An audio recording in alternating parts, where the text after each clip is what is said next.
बिस्मिल्लाहिर्रहमानिर्रहीम। अच्छा, पिछली वीडियो में हमने देखा था कि अगर हम आउटपुट को मैनिपुलेट करना चाहते हैं, आउटपुट के अंदर फॉर एग्जांपल हम पॉइंट के बाद 2 डेसिमल देखना चाहते हैं, 4 डेसिमल देखना चाहते हैं, या इन शॉर्ट के प्रिसीजन सेट करना चाहते हैं, तो वो कैसे कर सकते हैं। इसमें हम देखेंगे कि फाइल इनपुट और फाइल आउटपुट कैसे होती है। फाइल इनपुट और फाइल आउटपुट का मतलब है कि अभी तक जो भी हमने सीखा उसमें हम क्या करते थे, या तो वेरिएबल के अंदर वैल्यू यूज़र से लेते थे, या वेरिएबल के वैल्यू अंदर वैल्यू हम खुद से रखवा देते थे। लेकिन अगर इनपुट उठानी हो किसी फाइल से और वो फाइल भी कंप्यूटर के किसी फोल्डर या किसी डायरेक्टरी के अंदर पड़ी हो, तो वहाँ से डाटा कैसे उठाया जा सकता है यूजिंग C++। तो उसके लिए एक अलग से हेडर फाइल इंक्लूड करनी पड़ती है जिसको एफस्ट्रीम बोलते हैं। जैसे हम आयो हेडर फाइल इंक्लूड करते थे मैनिपुलेशन के लिए, स्ट्रिंग लाइब्रेरी यूज़ करते थे स्ट्रिंग डाटा टाइप यूज़ करने के लिए, या आयोस्ट्रीम यूज़ करते हैं सी इन और सी आउट के लिए। इसी तरह और भी हमने एक की थी सी मैथ की, अगर हमने कोई फंक्शन यूज़ करना तो हम सी मैथ की लाइब्रेरी इंक्लूड करते थे। अगर हमने फाइल से डाटा उठाना है और फाइल के ऊपर लिखना है तो उसके लिए हमें एफस्ट्रीम लाइब्रेरी यूज़ करनी पड़ेगी। तो फाइल से डाटा उठाने के ये 3-4 स्टेप देख लेते हैं। पहले क्या करेंगे कि जैसे हमने क्या किया था कि स्ट्रिंग की लाइब्रेरी इंक्लूड की थी ना, ठीक है, तो उसके लिए हमें स्ट्रिंग का डाटा टाइप यूज़ किया था, ठीक है। अब और जब हम आयोस्ट्रीम यूज़ करते हैं तो उसके लिए अंदर ऑलरेडी सी इन और सी आउट के लिए डाटा टाइप्स डिक्लेयर होते हैं, और सी इन और सी आउट तो क्या होते हैं, आइडेंटिफायर होते हैं। इसी तरह इसमें सबसे पहला स्टेप क्या करना पड़ता है कि इन आयो एफस्ट्रीम लाइब्रेरी यूज़ करनी पड़ती है हेडर फाइल के अंदर, ठीक है। डिक्लेयर दी फाइल स्ट्रीम वेरिएबल, और फाइल के स्ट्रीम वेरिएबल डिक्लेयर करने पड़ते हैं। उसके बाद एसोसिएट इनकी जो भी हम वेरिएबल डिक्लेयर करते हैं इनको इनपुट फाइल और आउटपुट फाइल के साथ एसोसिएट करना पड़ता है। उसके बाद क्या करते हैं कि इनपुट से डाटा रीड करते हैं और आउटपुट के अंदर राइट कर देते हैं। आउटपुट के अंदर सिंपली यहाँ तक हम सीखेंगे कि राइट कैसे करते हैं, लेकिन आउटपुट के अंदर हमें अगर कोई मैनिपुलेशन करनी हो या कोई प्रोसेसिंग करनी हो वो भी कर सकते हैं। प्रोसेसिंग करने के बाद उसके बाद दोनों फाइलों को हम क्या करेंगे, क्लोज कर देंगे, ठीक है। इसका C++ के अंदर क्या सिंटैक्स और कैसे करते हैं हम देखते हैं अगली स्लाइड के अंदर। सही है, ये देखें। प्रोग्राम लिखना है एक क्लास के लिए। वो कहता है कि बच्चे का नाम और उसके 5 सब्जेक्ट के जो स्कोर है ना वो गिवन है एक फाइल के अंदर। इसका मतलब है कि जो भी फाइल है उसके अंदर स्टूडेंट का नाम लिखा और उसके 5 सब्जेक्ट के ना स्कोर लिखे हुए हैं। आपने क्या करना है कि डाटा फाइल से उठाना है और उन स्कोर की एवरेज कैलकुलेट करनी है, और जो भी एवरेज आएगी उसको आउटपुट फाइल के ऊपर लिख देना, ठीक है। उसने बता दिया है कि जो इनपुट फाइल है उसका नाम क्या है और आउटपुट फाइल का आप जो नाम रखना है वो क्या है। test.avg आउटर के नाम से है और text.txt ये इनपुट फाइल है, ठीक है। ये देखें, पहले हमने इंक्लूड आयो स्ट्रीम किया, इंक्लूड एफ स्ट्रीम किया। एफ स्ट्रीम का मतलब है कि हम स्ट्रिंग का डाटा टाइप यूज करना चाह रहे हैं क्योंकि जो स्टूडेंट का नाम है वो स्ट्रिंग टाइप का है।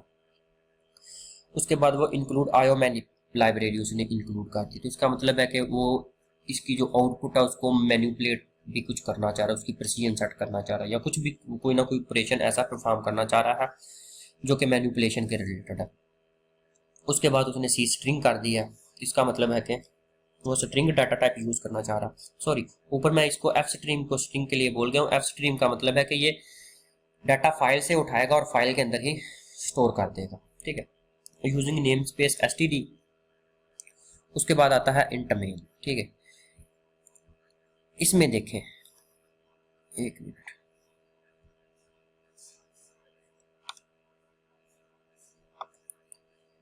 अच्छा जी, ये देखें I stream in file. I stream एक डाटा टाइप है और जो इन फाइल है ये वेरिएबल का नाम है।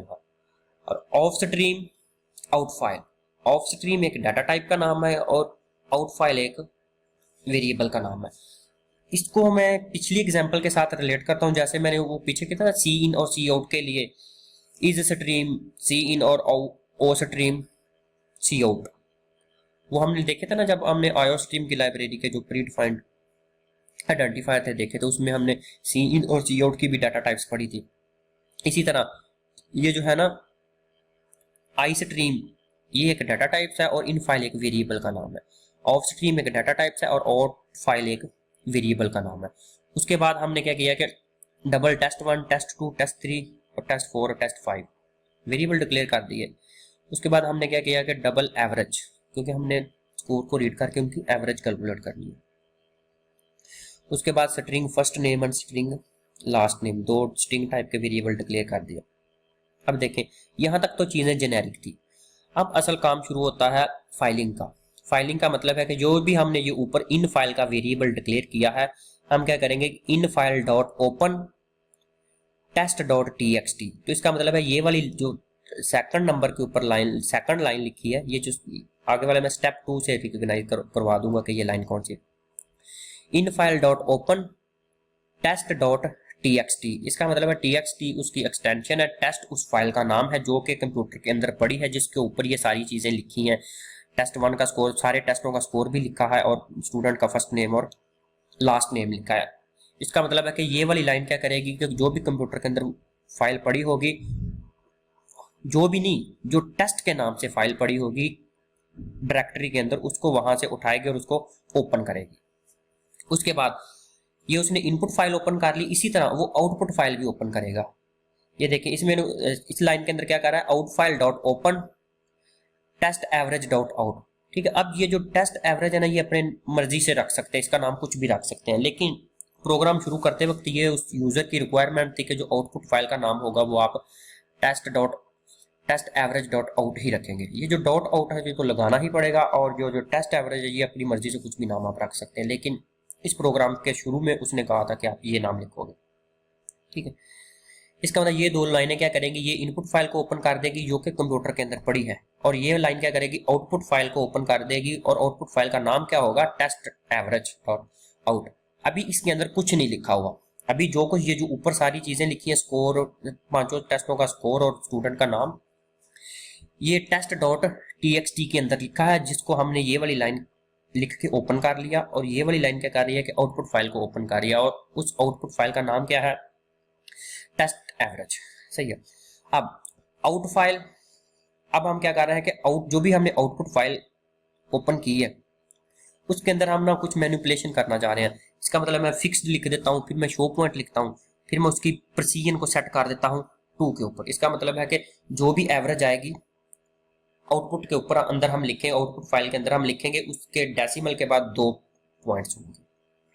ठीक है, उसके बाद क्या हो रहा है कि ये अपनी मतलब के यूजर को शो करवाने के लिए कि कुछ डाटा प्रोसेस हो रहा है, क्योंकि ये वाली जो चीजें होंगी ना, ये वाली चीजें हमें शो नहीं होगी। जो भी हम काम करते हैं ना, इनपुट फाइल से उठाते हैं और आउटपुट फाइल के ऊपर लिख देते हैं, वो कंप्यूटर के ऊपर कुछ चीज शो नहीं होती। हमें आउटपुट फाइल के अंदर जाके देखना पड़ता है कि आउटपुट फाइल के अंदर मतलब डाटा रीड हो गया, सॉरी राइट हो गया कि नहीं हो गया। हमें जो प्रोग्राम शो होगा वो सिर्फ यहाँ तक होगा कि सी आउट प्रोसेसिंग डाटा। उसके बाद जितना भी कोड है ना, वो सारे का सारा कोड हमारे लिए हिडन में होगा, लेकिन वो करेगा क्या कि इनपुट फाइल से डाटा उठाएगा और आउटपुट फाइल के अंदर एवरेज कैलकुलेट करके रख देगा। ठीक है, अब देखें जो इनपुट फाइल से हमने पांचों टेस्ट के स्कोर उठाने हैं, तो वो ये वाली करेगा कि इन फाइल, इसका मतलब इन फाइल